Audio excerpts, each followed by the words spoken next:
कैसे हैं आप लोग। और आज की इस वीडियो में हम पढ़ेंगे जॉन मिल्टन के वन लाइनर्स। वैसे तो लास्ट वीडियो में हमारा ऑथर जो है वो पूरी तरह से कवर हो गया है, लेकिन फिर भी जो छोटी मोटी चीज़ें क्वेश्चंस के फॉर्म में रह जाती हैं तो उसको मैं इस वीडियो में वन लाइनर्स के माध्यम से कवर करूंगा। तो इस वीडियो को आप ध्यान से देखना, इसके बाद हम एक नया ऑथर स्टार्ट करेंगे। तो चलिए पढ़ते हैं। सबसे पहले शुरू करते हैं पहले पॉइंट से। विलियम वर्ड्सवर्थ जो थे उन्होंने एक सोनेट लिखी थी टू मिल्टन, और इसका सबटाइटल लंदन 1802 भी था। तो ये सोनेट जो है इन्होंने मिल्टन की प्रेज में लिखी थी। इसके बाद नेक्स्ट जो है पॉइंट, मिल्टन जो थे ये कहा है, W.J. लॉन्ग ने कहा है, because Milton humans he must know the best in humanity. ये रिमार्क दिया है W.J. लॉन्ग ने। इसके अलावा देखिए, मैं इसमें ये क्वेश्चन आंसर नहीं है, मैं इसमें वो चीज़ें कवर करूंगा जो कवर होने से रह गई हैं। ठीक है। The abilities of the poet of inspired gift of gods rarely bestowed. ये किसने कहा है? मिल्टन ने कहा। मिल्टन ने कहा है कि पोएट की एबिलिटी जो होती है वो गॉड द्वारा किसी किसी को ही दी जाती है। लाइसिडास में मिल्टन ने अपने व्यूज दिए हैं पोइट्री पे भी, तो थोड़ा सा ये एक तरह से क्रिटिसिज्म वर्क भी हो गया। लॉन्ग ने कहा था कि इनका स्टाइल कैसा था? सबलाइम था। एक और पॉइंट बहुत इंपॉर्टेंट है, स्पेंसर जो थे वो मिल्टन के मास्टर थे। एडवर्ड स्पेंसर जो थे वो एलिजाबेथन एज में एक पोएट थे, और मिल्टन जो थे वो इनसे काफ़ी ज़्यादा इंस्पायर्ड थे। आगे देखते हैं। This man cuts us all out and ancients too. ये कौन कहता है? ये ड्राइडेन कहते हैं।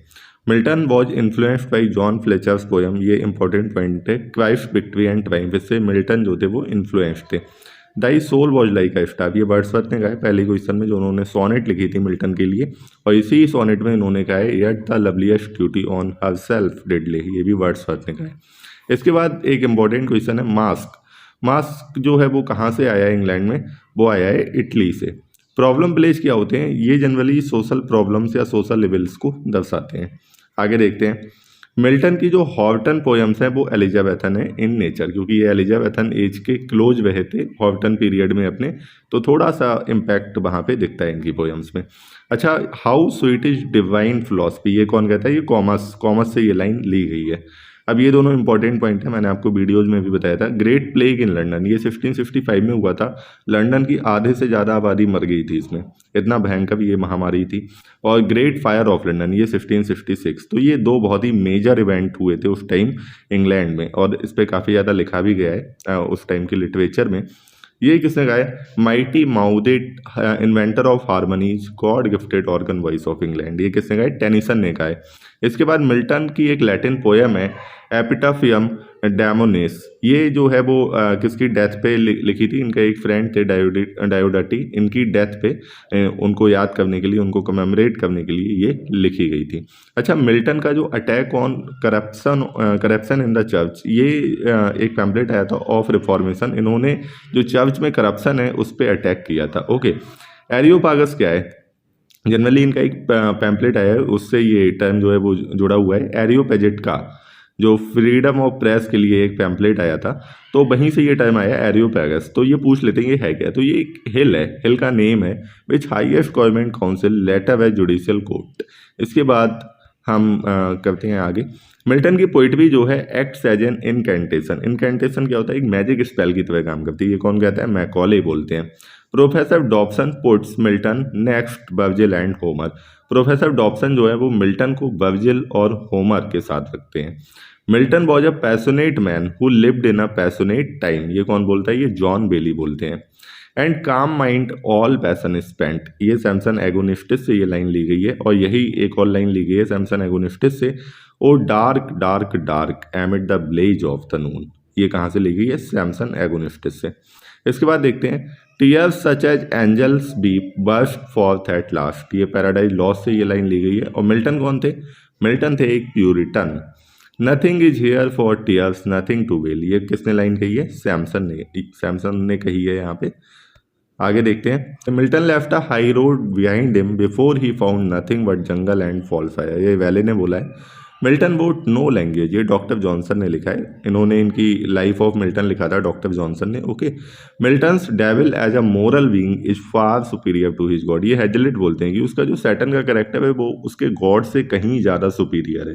कौन? हैजलिट बोलते हैं। और वाकई में मिल्टन ने अपने सैटर्न के कैरेक्टर को इतने अच्छे से पोर्ट्रे किया कि उसके आर्ग्यूमेंट एकदम रैशनल लगते हैं, रियल लगते हैं, कि वो जो कह रहा है वो सही कह रहा है। तो इतने अच्छे से उसके आर्ग्यूमेंट्स जो हैं वो अपने वर्क में प्रेजेंट किए हैं, और कई लोग तो सैटर्न को ही पैराडाइज लॉस्ट का हीरो मान बैठे हैं कि वो सही कह रहा है। तो इसके बाद देखते हैं, after the restoration of Charles second Milton was arrested. मैंने आपको बताया था चार्ल्स फर्स्ट में इन्हें सेक्रेटरी बना दिया था, ऑफ फॉरेन सेक्रेटरी बनाया था कॉमनवेल्थ गवर्नमेंट का, और मैंने आपसे कहा था इसके परिणाम इन्हें बाद में भुगतने पड़े। इन्हें अरेस्ट किया गया, इम्प्रिजन भी किया गया, लेकिन केवल 2 महीने के लिए, फिर छोड़ दिया गया। ओके, तो मतलब बहुत ज़्यादा फर्क पड़ा नहीं। Saturn is the hero of paradise lost book first. Saturn paradise, पूरे पैराडाइज लॉस्ट की जो बुक फर्स्ट है उसमें इसी के करेक्टर को दिखाया गया है, कैसे ये लोग हेल में अपनी पूरा प्लॉट करते हैं, कॉन्स्पिरेसी करते हैं against God and his favourite creation human kind. तो वो कैसे उसको बर्बाद करेंगे, उसमें अपनी वो कॉन्स्पिरेसी जो है वो पूरी करते हैं। During the age of Milton there were 3 kinds of poet. अच्छा, ये मैंने आपको बताया था कि मिल्टन की एज के दौरान जो थे there were only 3 kinds of poet. पहला, the first one were metaphysical, second one Cavalier and third one Puritan. इसके बारे में मैंने आपको बताया भी था। मेटाफिजिकल पोएट कौन थे, इनके जो लीडर थे वो थे जॉन डॉन। ये शायद आप ध्यान रखना, हो सकता है पूछ लिया जाए। जॉन डॉन ये 1572 एलिजाबेथन एज में पैदा हुए थे, और इनको इनका लीडर माना जाता है। अच्छा, किसने ये टर्म कहा था ये भी मैंने आपको बताया था। इस टर्म का जो इस्तेमाल किया था वो ड्राइडेन ने किया था। ड्राइडेन और जॉनसन दोनों बहुत ही अलग अलग सेंचुरी के हैं, लेकिन इन दोनों ने ही इस टर्म का इस्तेमाल किया था, मेटाफिजिकल इनको कहा था। और ये एक डेरोगेटरी टर्म था, अपमानजनक था, इनके प्रेज में नहीं कहा था। इन्होंने इसलिए कहा था कि ये पोएट हमेशा अपनी नॉलेज, अपनी बिट दिखाने की कोशिश किया करते थे, मतलब हम में कितनी बुद्धिमानी वो इनकी पोएम्स में दिखती थी, और उल्टे सीधे जो मेटाफर, कंपैरिजन जो है वो यूज किया करते थे, कंसीट्स यूज किया करते थे, जिसकी वजह से इन्हें मेटाफिजिकल पोएट कहा गया। अच्छा, ये कैवलायर कौन थे? कैवलायर जो थे वो चार्ल्स फर्स्ट के सपोर्टर थे। 1625 में जो थे वो जेम्स फर्स्ट के बाद जो गद्दी पे बैठे थे वो कौन थे? Charles first. और उनके जितने भी सपोर्टर्स थे, क्योंकि उस टाइम जो चार्ल्स फर्स्ट और पार्लियामेंटेरियंस जो थे या फिर प्यूरिटन्स जो थे, उनके बीच में एक तरह से जो भी थी बनती नहीं थी। तो प्यूरिटन्स या पार्लियामेंटेरियंस नहीं चाहते थे कि चार्ल्स फर्स्ट जो है वो गद्दी पे रहे। इसी के साथ 1642 में क्या हुआ था, सिविल वॉर चालू हो गया, और सिविल वॉर चालू हुआ, और इसमें जो है फाइनली जो पार्लियामेंटेरियंस थे वो विजयी साबित हुए, और 1649 में चार्ल्स फर्स्ट को एग्जीक्यूट कर दिया गया। और 1649 में जब इन्हें एग्जीक्यूट किया गया, तो किंग को, किसी देश के किंग को एग्जीक्यूट करना बहुत बड़ी बात होती है, ठीक है। तो उस समय जो पब्लिक का फियर था उसको काम करने के लिए, और चार्ल्स फर्स्ट के एग्जीक्यूशन के सपोर्ट में मिल्टन ने एक पोयम लिखी थी, वो मैंने आपको बताया था, on Kings tenures and magistrates. ये पोयम लिखी थी मिल्टन ने। चलिए अब आगे देखते हैं, इसको हम बैक कर देते हैं। ऑन शेक्सपियर जो थी वो मिल्टन की पहली पब्लिश्ड पोयम थी। इस पे इन्होंने एक लाइन लिखी थी, what need my Shakespeare for his honoured bones the labour of an age piled in stones. इसके बाद है Milton says about Elizabethan age. वो कहते हैं, मिल्टन कहते हैं, ये इंपॉर्टेंट क्योट है, इसको ध्यान रखना, a noble and puissant nation rousing herself like a strong man after sleep and shaking his invincible locks.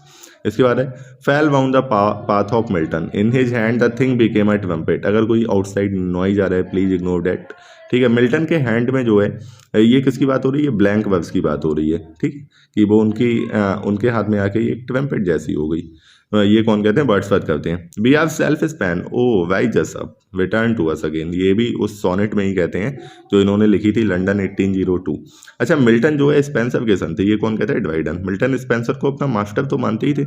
ये कहते हैं कि he was the son of Spencer, poetical son of Spencer actually. ये कौन बोलता है? ड्राइडन बोलते हैं, ठीक है। स्पेंसर जो है वो अपने टाइम के बहुत ही ग्रेट पोएट रहे थे। इवन आप अगर बोलें तो चौसर के बाद एक वैरन पीरियड आया था। मतलब जो चौसर जिस एज में बॉर्न हुए थे 1340 से 1400 तक, तो उन्होंने बहुत इंग्लिश में, मतलब बेसिकली उन्होंने ही नेटिव इंग्लिश में लिखना स्टार्ट किया। उससे पहले लैटिन की ज़्यादा वैल्यू थी। तो उन्होंने जब लिखना स्टार्ट किया और इंग्लिश को एक नई रूपरेखा दी, तो उसके बाद 1400 से 1500 तक कुछ लिखा ही नहीं गया, कुछ नया नहीं लिखा गया। जो भी घिसा पिटा लिखा गया वो चौसर की कॉपी ही थी, ठीक है। तो इसको barren age of English period भी मानते हैं। उसके बाद मतलब समझो 100 साल गुजर गए, बहुत बड़ी चीज़ होती है। उसके बाद जो एडमंड स्पेंसर आए थे 1552 या 1554 में, इसके बाद इन्होंने पहली बार चौसर के बाद उस लेवल की पोइट्री जो है वो लिखी, फेरी क्वीन लिखी, शेपर्ड्स कैलेंडर लिखी। तो उसके बाद फिर शेक्सपियर आ ही गए थे। तो मतलब बहुत ही ग्रेट पोएट थे उस टाइम के। अच्छा, स्पेंसर का जो पोइटिक नेचर था वो शेक्सपियर से काफ़ी ज़्यादा डिफरेंट था, ये भी मैं आपको बता दूं। तो आगे देखते हैं। हाँ, हम कहाँ पे थे? हाँ, तो यहाँ पे देखते हैं, Tennyson called Lycidas touchstone of poetic taste. ये किसने कहा है? टेनिसन ने कहा है। For book are not absolutely things but do contains a potency life in them. ये एरियोपेजिटिका में ये लाइन कही गई है। लाइफ ऑफ मिल्टन किसके द्वारा लिखी गई थी? सैमुअल जॉनसन के द्वारा। इसके बाद all man naturally were born free, ये tenure of kings and magistrates, जो अभी मैं जिसकी बात कर रहा था, ये वहाँ से ये लाइन ली गई है। Peace hath her victories no less be known than war, in a letter to Cromwell, ये मिल्टन ने लिखा था।